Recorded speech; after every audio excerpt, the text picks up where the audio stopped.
안녕하세요. 안녕하십니까. 네, 특별히 안식일을 기억하시고 안식일 첫 시간 이 성전을 그리워하고 사모하셔서 이 자리에 참여하신 우리 성도님들 발걸음 인도하신 하나님께 감사드립니다.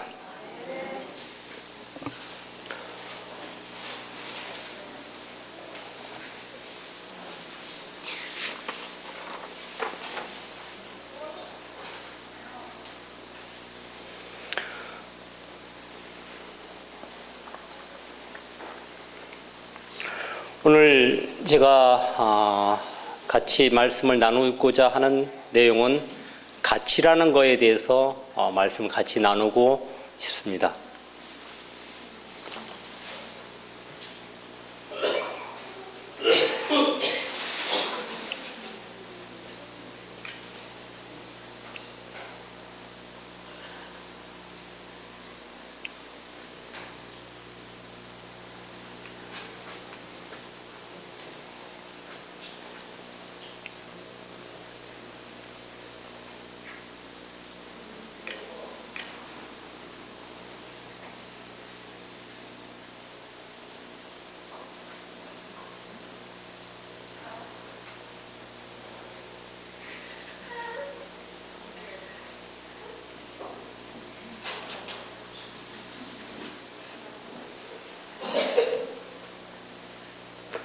예, 이게 안 보여야 되는데.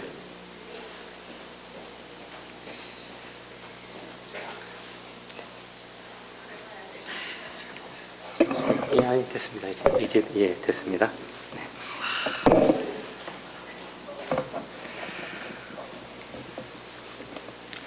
네. 예, 가치란 어떤 것인가?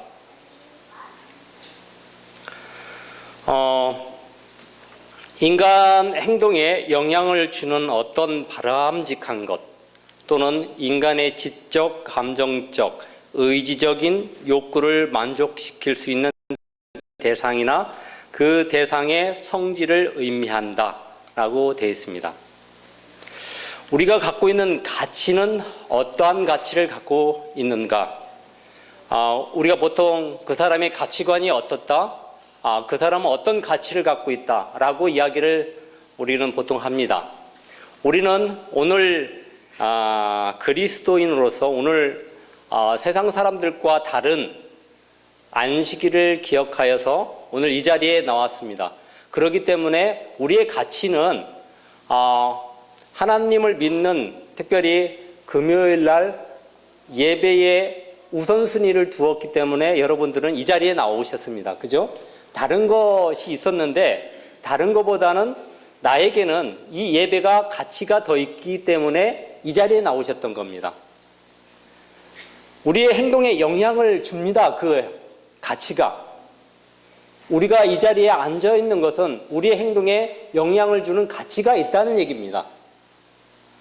여러분들은 그러기 때문에 오늘 이 자리에 앉아 계십니다. 그것도 우선순위를 이곳에 두었다는 얘기입니다. 그만큼 우리는 이 안식일 금요일 예배를 굉장히 중요하게 여긴다는 얘기입니다. 그 가치를 첫 번째로 두었다는 것에 대해서 하나님께 감사하시기 바랍니다. 네. 제가 아이들과 이 가치 경매 게임을 이제 수업 시간에 합니다. 가치 경매 게임. 이 아이들한테 모의로 돈을 만들어서 100만 원씩 이렇게 나눠줍니다. 100만 원씩 나눠주고 너네들 이 단어들 중에서 너네들이 가장 귀하게 여기는 단어, 가장 가치 있게 여기는 단어를 경매를 지금부터 할 것인데 가장 너네들이 소중하게 생기는 여기에 단어 중에 3개를 먼저 뽑아라. 그리고 그 3개를 뽑은 중에서 첫 번째, 두 번째, 세 번째를 쓰는데 그 이유를 거기에 기록해라. 그리고 나서 이제 경매를 시작합니다. 아이들한테 경매를 시킬 때 자기가 가장 소중하게 여기는 것을 가장 많은 돈을 아마 걸 겁니다. 예, 그렇게 저희들 게임을 했었습니다. 여러분들께서는 저기에 어떤 것에 가장 많은 자금을 저기에 투자하시겠습니까? 네? 실제로 내가 생각했던 1, 2, 3번을 적었던 것과 다른 친구들과 경매를 하다 보면은 내가 원하는 것을 얻지 못하는 경우들이 있습니다. 네, 그런 경우들이 보게 됩니다. 그런데 내가 어떻게든 그것이 정말 소중하다면은 내가 갖고 있는 100만 원을 다 걸더라도 그것을 얻고자 하는 경우들이 굉장히 있습니다. 여러분들 아이들이 제가 보통 수업하는 아이들이 중학교, 뭐 초등학교, 고등학생들 보통 아이들과 하는데 가장 첫 번째를 뭘로 선택할 것 같습니까?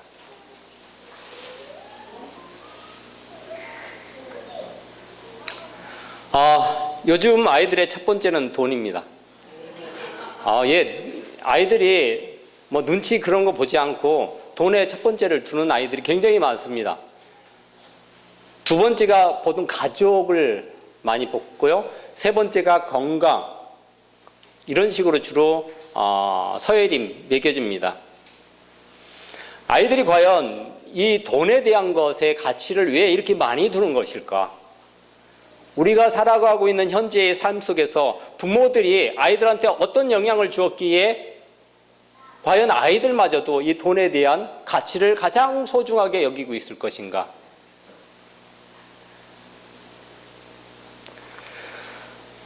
여기 우리나라 중산층의 기준이 나와 있습니다. 중산층.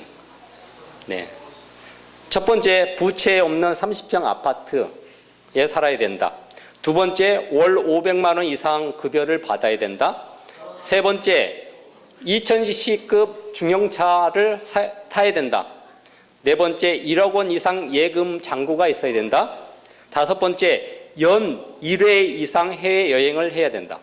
이게 한국 중산층의 기준이랍니다. 네,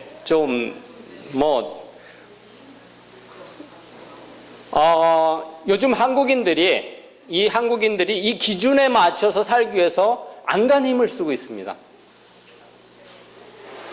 돈이라면은 뭐든지 다 하려고 하기 때문에 그만큼 한국의 중산층의 기준이 이렇게 보이지 않게 형성이 돼서 우리나라의 현실적인 문제가 이렇게 되고 있습니다.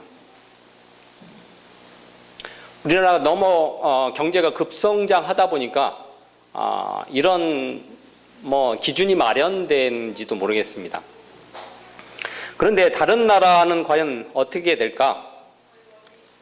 이제 한국과 프랑스의 중산층의 기준이 이제 비교를 해봤습니다. 프랑스는 첫 번째, 1개 이상의 외국어. 두 번째, 직접 즐기는 스포츠가 있어야 되고, 세 번째는 1개 이상의 악기를 다룰 줄 알아야 된다. 네 번째, 색다른 요리를 할 줄 알아야 된다. 다섯 번째, 사회적 분노에 공감할 줄 알아야 된다. 여섯 번째, 약자를 돕는 봉사활동을 할 수 있어야 된다. 우리나라와는 너무 기준이 다릅니다. 우리나라 1번에서 5번까지는 전부 다 돈과 관계가 되어 있습니다. 그런데 프랑스 같은 경우는 그렇지 않은 안 합니다. 여기에 제가 해당되는 게 꽤 있습니다. 중상층. 프랑스에 가면 전 중상층에 가까운 사람이 될 수도 있을 것 같습니다. 자, 영국과 미국의 중상층의 기준입니다. 영국 같은 경우 페어플레이를 할 줄 알아야 되고, 자신의 주장과 신념이 있어야 된다. 세 번째, 독선적 행동 안 할 것. 약자 보호, 강자 대응, 불의, 불평, 불법에 대한 대응. 미국 같은 경우 자신의 주장이 떳떳, 사회적 약자를 도움, 부정과 불법의 저항, 비평집 정기 구도. 특별히 선진국들의 이러한 중상층들의 기준들이 좀 우리나라와는 좀 많이 다릅니다. 그들은 왜 그러냐면은 그들의 문화적인 것들이 우리나라와의 어떤 차이점들이 많이 있고요. 그들은 그동안 뭐 산업혁명 이후에 쭉 자라오면서 여러 가지 문학적인 것들과 같이 곁들여서 그들의 삶이 만들어졌기 때문에 그렇습니다. 우리나라는 산업혁명 그 이후에 우리나라가 혁명이 빨리 문화들이 받아들여졌고 그런 어떤 문화의 기초를 둔 것이 아니라 경제의 기초를 두었기 때문에 약간 이런 차이점들을 좀 가지고 있습니다. 그렇다면은 우리는 그리스도인입니다. 그리스도인으로서의 가치란 과연 어떠한 가치를 지니고 있어야 되는 것인가? 성경에도 이 돈 때문에 문제가 됐던 인물들이 있습니다. 유다와 마리아의 두 사람의 이 돈 문제가 걸려 있습니다. 유다는 은 30에 예수님을 팔았습니다. 마리아는 300 데나리온으로 향유를 예수님 발에 부어서 그 향기를 발하였던 그런 이야기를 우리가 알고 있습니다. 그렇다면 유다는 과연 은 30을 왜 예수님에 팔았을까? 그는 그가 가지고 있는 그리스도에 대한 가치를 과연 은 30밖에 여기지 않은 것인가? 유다가 예수님을 팔 때 은 30은 그때 당시의 가치로 종 한 명의 값어치였습니다. 예수님을 노예의 값어치로밖에 여기지 않고 그것을 매매를 했다는 얘기입니다. 유다는 12제자들 사이에서 총무를 맡고 있었습니다. 네. 근데 유다는 그 총무를 맡고 있으면서도 집회가 있을 때마다 들어오는 돈들을 자기 주머니에 찾던 인물이었습니다. 그런데 유다가 마리아 시몬의 집에 잔치 자리에 같이 갔을 때 마리아와 같이 부딪히게 된 사건이 있습니다. 이 300데나리온의 가치를 유다는 돈으로 보고 그 돈을 차라리 가난한 자에게 베풀었으면 더 좋을 것이라고 이야기합니다. 유다가 보는 안목은 예수님을 통해서 모든 것이 돈밖에 보이지 않는 돈으로 보는 그런 가치 있는 그의 가치의 삶이었습니다. 그러나 마리아는 달랐습니다. 유다, 돈에 대한 애착이 그리스도께 대한 그의 사랑을 능가했다. 마리아는 예수께서 은혜로서 그녀의 죄를 용서하고 또한 오라비를 무덤에서 불러내셨으므로 마리아의 마음은 감사로 가득 차 있었다.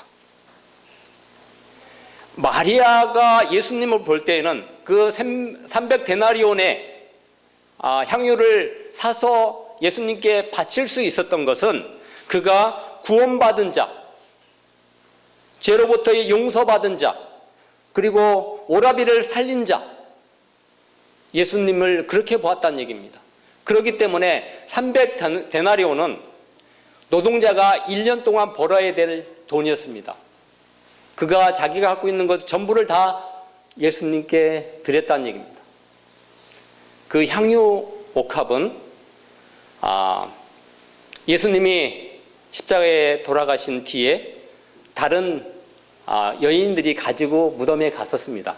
그러나 마리아는 살아계셨을 때 예수님께 그 옥합을 드렸던 여인입니다.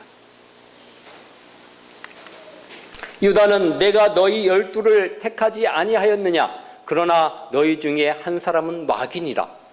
누가 말씀하셨습니까? 예수님께서 말씀하셨습니다. 마리아는 성령께서 그녀를 위하여 계획하셨으며 그녀는 성령의 강건하심에 순종하였던 것뿐이었다. 옥합을 예수님께 드릴 때 마리아는 이미 성령께서 그녀에게 강건하심으로 그가 순종했습니다. 마리아는 성령의 음성을 듣고 그가 행한 일이었습니다. 유다는 이미 사단의 사람이었고 마귀에 속한 사람이었습니다.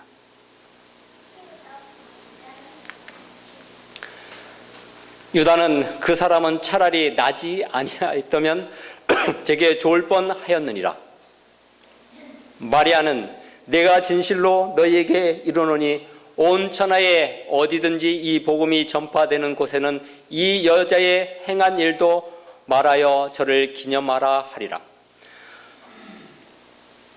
돈으로 여긴 사람은 차라리 나지 아니하였으면 좋을 뻔했다고 예수님께서 말씀하셨고, 예수님을 구원자로 여기고 그의 은혜에 감사한 마리아는 그가 널리 그를 기념하라고 예수님께서 말씀하시고 계십니다. 우리는 어떠한 사람, 어떠한 가치를 가지고 살아야 되는지를 이야기하고 있는 것입니다.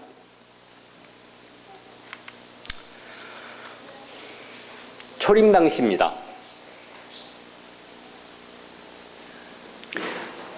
초림 당시 삶의 가치를 오직 예수의 탄생에 집중된 사람들이 있었습니다. 이 사람들은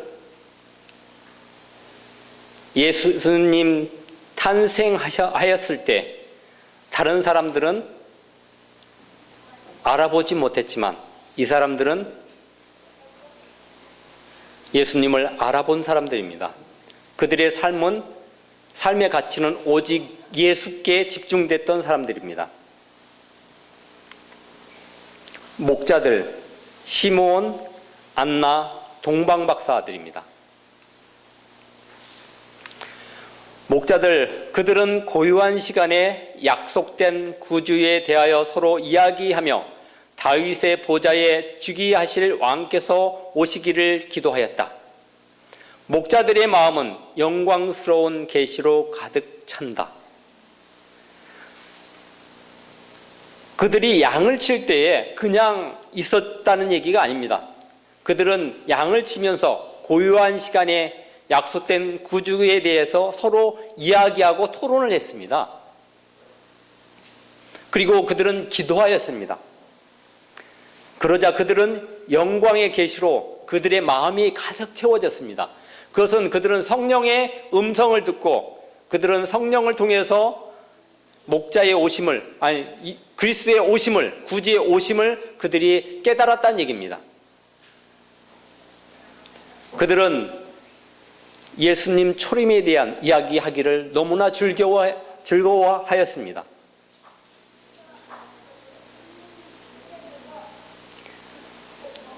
우리는 이제 재림을 기다리는 사람들입니다.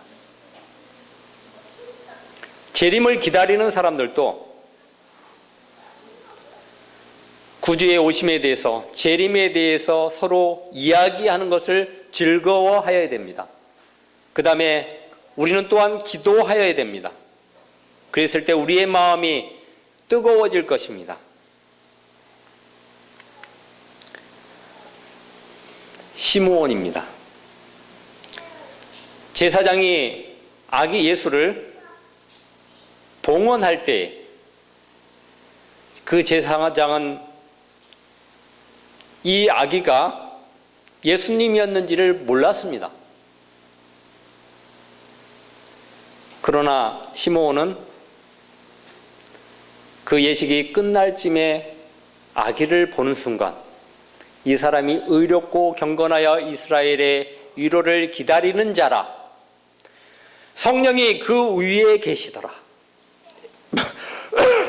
애언의 영이 이 하나님의 사람에게 임하였다. 기다리는 자, 예수님의 초림을 기다리는 자에게는 성령이 그 위에 계셨고 또한 애언의 영이 하나님의 사람에게 임하였습니다. 재림을 기다리는 사람, 진정 우리가 재림을 기다린다면 우리도 성령이 우리 위에 계셔야 되며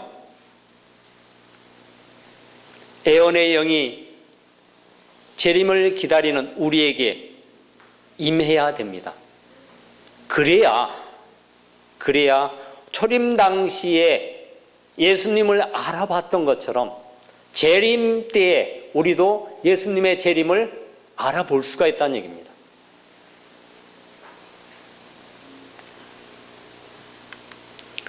안나 선지자가 있습니다. 이제 시므온이 그 아이를 다시 들어서 하나님께 영광을 돌릴 때에 안나 선지자가 들어오면서 그의 얼굴이 하나님의 영광으로 빛났다고 하였습니다. 그는 자기가 주 그리스도를 보도록 허락받은 것에 대한 진정으로 감사를 드렸던 여 선지자입니다.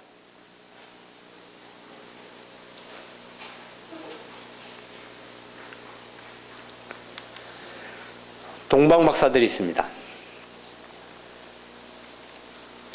그들은 그들이 찾으려 하는 분에 대해 전설과 예언들을 암송하면서 그 시간을 보냈다. 이 동방 박사들은 이방신을 섬기지 않는 사람들이었습니다. 이 전설이라는 것은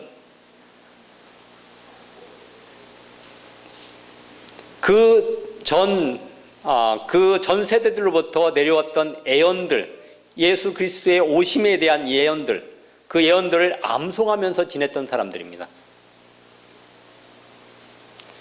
쉬기 위하여 멈출 때마다 그들은 예언을 살펴보았으며 그들은 외적 표적으로서 그들 앞에 별을 가지고 있었을 뿐 아니라 그들의 마음을 감동시키는 소망으로 고무시키는 성령의 내적 증거도 가졌다.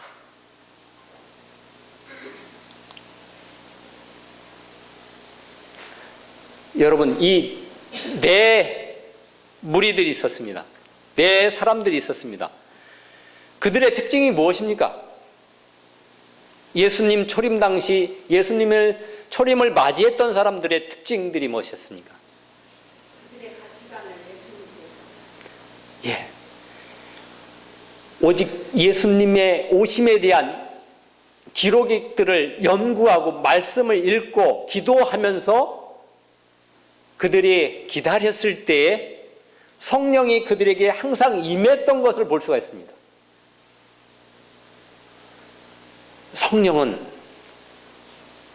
성령은 말씀을 연구하고 기도하고 오로지 그들의 가치를 하나님께, 예수님께 고정했던 사람들에게 임하는 것을 볼 수가 있습니다. 진정 우리가 재림을 기다리는 사람들이라면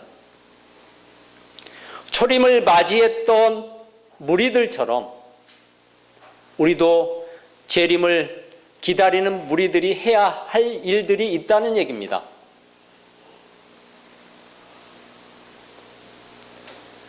그 당시에 다른 사람들은 어떠했습니까? 제사장들과 간원들, 그 많은 랍비들은 뭐 하고 있었습니까? 그들도 말씀을 연구하고 있었습니다. 그들도 기도하고 있었습니다. 왜 그들한테는 성령이 임하지 않았습니까? 왜 성령께서 그들에게 예수의 초림에 대해서 이야기하지 않고 있었습니까?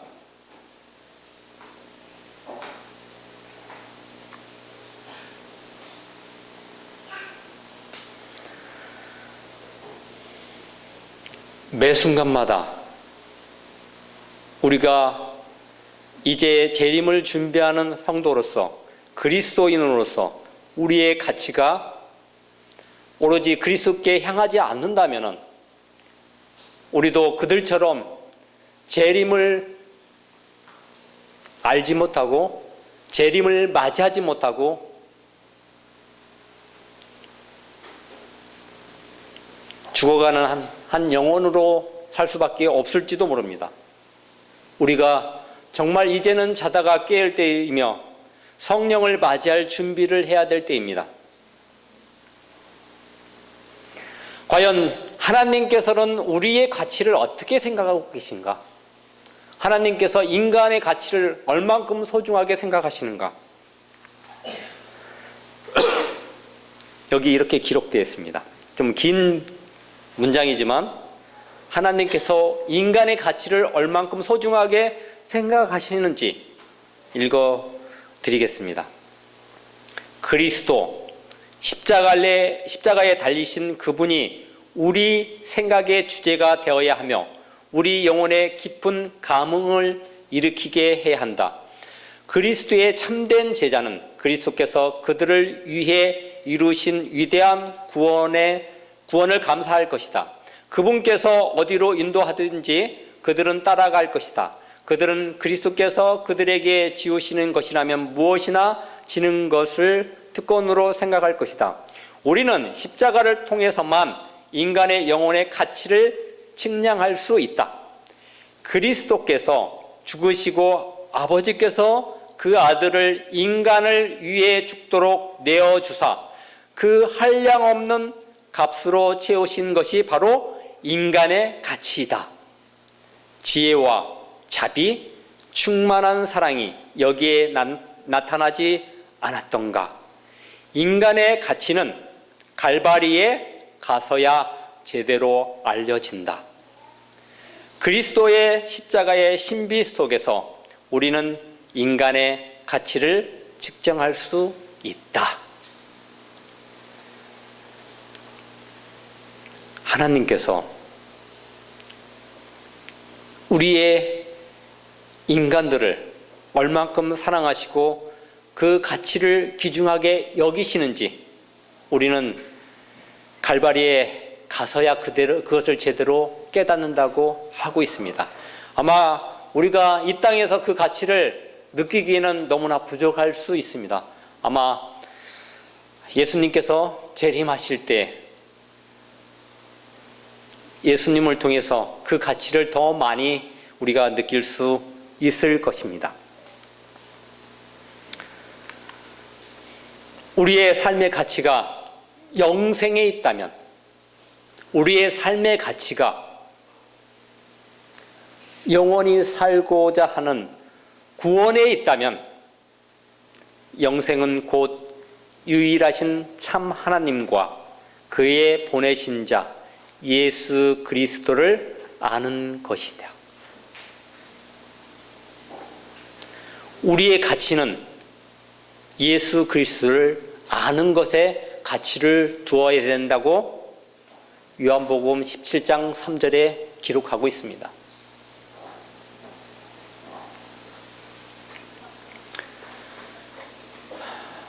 우리의 삶의 가치가 진정으로 예수 그리스도를 아는 것에 있습니까? 그렇다면 우리는 예수 그리스도께서 이 땅에 오셔서 우리를 위해서 죽으셨고 또한 우리를 위해서 행하셨던 것들을 우리가 따라 행하여야 될 것입니다. 또한 그 분의 가르침에 순종하고 따라가야 됩니다. 그것이 우리 그리스도인으로서 우리가 살고 있는 이 땅에서 살고 있는 그리스도인으로서의 가치의 가장 중요한 것들이란 얘기입니다. 제가 처음에 가치에 대해서 말씀드리면서 세상 사람들이 가장 소중하게 여기는 가치는 돈에 우선순위를 두고 있습니다. 그렇다면 우리가 우선순위를 가장 먼저 두는 것을 순서대로 적는다면 무엇을 여러분들은 적을 것입니까?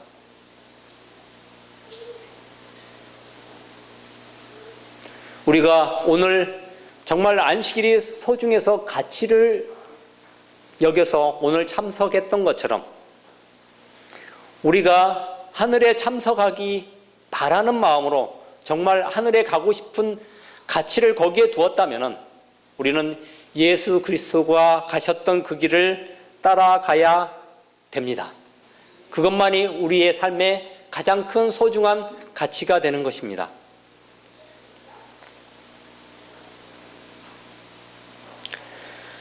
이제 우리는 또한 소그룹을 진행하고 있습니다. 저희 교회에서 소그룹을 굉장히 중요하게 여기고 있고 그 소그룹을 통해서 많은 영혼들이 거듭나기를 간절히 바라고 있습니다.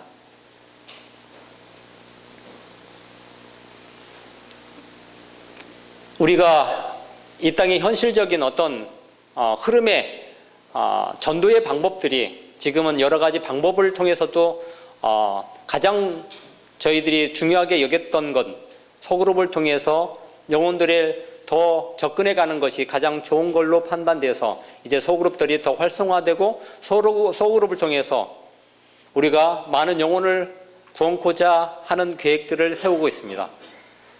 가장 중요한 것은 소그룹의 멤버들이 중요하다는 얘기입니다. 소그룹의 한 사람 한 사람이 굉장히 중요하다는 겁니다. 왜 그러냐면요, 한 사람이 바로 전도할 수 있는, 내가 바로 그리스도인의 일을 하고 있기 때문에 그렇습니다. 나를 통해서 다른 사람이 그 빛을 받아들여야 된다는 얘기입니다. 지난주 목자장 회의 때 각 반들이 계획을 많이 발표하셨습니다. 저는 그 계획들이 다 이루어지기를 간절히 바라고 있습니다.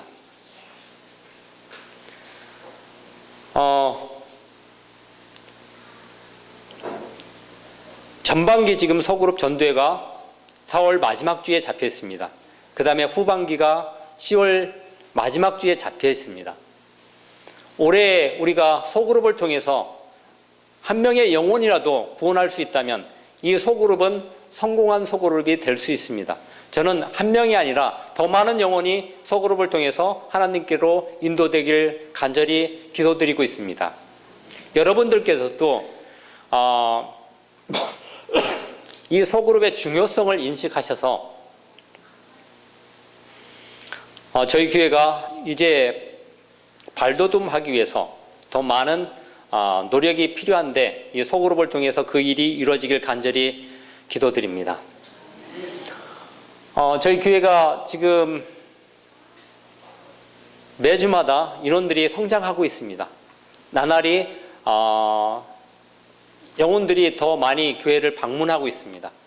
그 영혼들이 교회에 정착하고 자리를 잡고 또한 그 영혼들이 소그룹까지 참여하여서